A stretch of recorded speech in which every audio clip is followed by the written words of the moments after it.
এনসিপিকে যদি সুযোগ দেওয়া হয় তো এনসিপির জন্য এটা তো সোনার সোহাগা। এনসিপির যে মানে অবস্থা সারা দেশে, যদিও অনেকে বলছে তারা যে জুলাই পদযাত্রা করছে বিভিন্ন আঞ্চলিকভাবে, সেখানে প্রচুর লোক হচ্ছে, তো এই লোকগুলির উপর আমার কোনো ভরসা নাই। ভরসা নেই এখানে আমার ধারণা, আমাকে অনেকে ওইখানকার লোকজনের সঙ্গে আলাপ করেছি, আমি যতটুকু খবর পেয়েছি এখানে কিন্তু লোক সাপ্লাই দেওয়া হয়েছে, বিশেষ করে শিবিরের পক্ষ থেকে, জামাতের পক্ষ থেকে প্রচুর লোককে এখানে সাপ্লাই দেওয়া হয়েছে। এবং এগুলি বেসিক্যালি এনসিপির লোক না রে ভাই। এনসিপির লোকজনের মানে আমি বলি একশন, রাজনীতিতে জনসভা করা রাজনীতি আর নির্বাচনের রাজনীতি এটা ডিফারেন্ট জিনিস।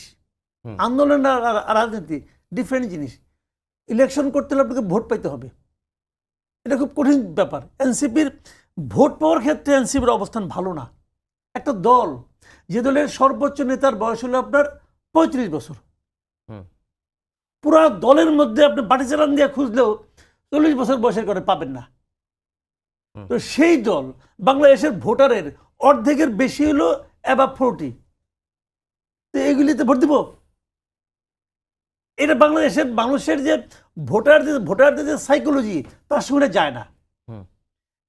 এটা ওরা যদি বিএনপি যদি অফার করে তাহলে ওদের ভাগ্য তো 7 জনের ভাগ্য যে আমাকে অফার করছে। কিন্তু আমি মনে করি বিএনপির জন্য বরং এটা ক্ষতিকর হবে। ক্ষতিকর হবে এই কারণে যে এরই মধ্যে যে বিএনপি বলেন না আপনি দেখেন, এই যে আপনার আঞ্চলিক পর্যায়ে নানা রকম চাঁদাবাজি অমুক তমুক এগুলির সঙ্গে বিএনপির কিন্তু নাম জড়াই পড়ছে। এটা কি বিএনপির জন্য ক্ষতি করে আনছে না? যারা এগুলো করতেছে তারা কিন্তু ইলেকশন করবে না, তারা কিন্তু ইলেকশনের ক্যান্ডিডেট, ইলেকশনে যারা ক্যান্ডিডেট তারা কিন্তু এগুলো করতেছে না, খুচরা মুচরা লোকরা করতেছে, অথবা কেউ বিএনপি করেও না, নাম নিচ্ছে বিএনপি, এরকম লোক আছে। কিন্তু সেইটাও কিন্তু বিএনপির জন্য খারাপ ফল নিয়ে আসতেছে, ইমেজ খারাপ করতেছে।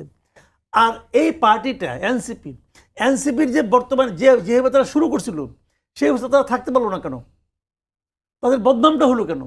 তাদের বদনাম কিন্তু হলো তাদের অনেক নেতার ব্যাপারে কিন্তু নানা ধরনের স্ক্যান্ডাল ছড়ায় পড়ছে।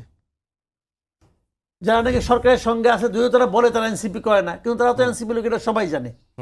তো ওই দুইজন বাদ বাকি যারা আছে এদের বিভিন্ন কর্মকাণ্ড, কথাবার্তা, সোশ্যাল মিডিয়ায় তাদের বক্তব্য এবং তাদের বিরুদ্ধে নানা ধরনের অভিযোগ উঠছে, কিন্তু নানা ধরনের তদবিরের অভিযোগ উঠছে, চাঁদাবাজির অভিযোগ উঠছে।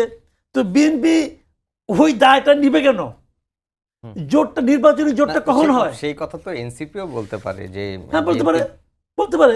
আমি এই জোটে কোনো ভবিষ্যৎ দেখি না। তো একটা জিনিস হলো কি, নির্বাচনী জোটটা কখন হয়?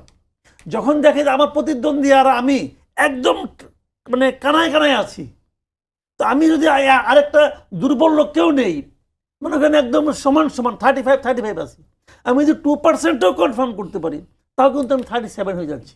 তখন নেয় তো এই মুহূর্তে বিএনপির কোনো প্রতিদ্বন্দ্বী আছে নাকি? খালি কথা বলতে লাভ না। হ্যাঁ, একটা থ্রেট আছে। অনেকে মনে করে একটা, এই যে আপনি যেটা বললেন নির্বাচনী জোটের যে রাজনীতিটা, একটা থ্রেট হলো কি জামাত, এবি পার্টি, এনসিপি, তারপরে আপনার ইসলামী আন্দোলন, মানে হাত পাখা আর কি, এবং নূরের দল, এই 5টা মিলে একটা জোট করতে পারে। এটা অনেকে মনে করতেছে যদি এই 5টা মিলে জোট হয় তাহলে কি সেটা বিএনপির জন্য একটু হুমকি কারণ হবে কিনা।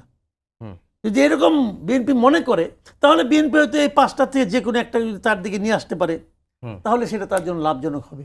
এটা হলো অঙ্কের খেলা আর কি। তো আমার মনে হয় না যে অঙ্কটা এখন ওই পর্যায়ে যে পৌঁছে।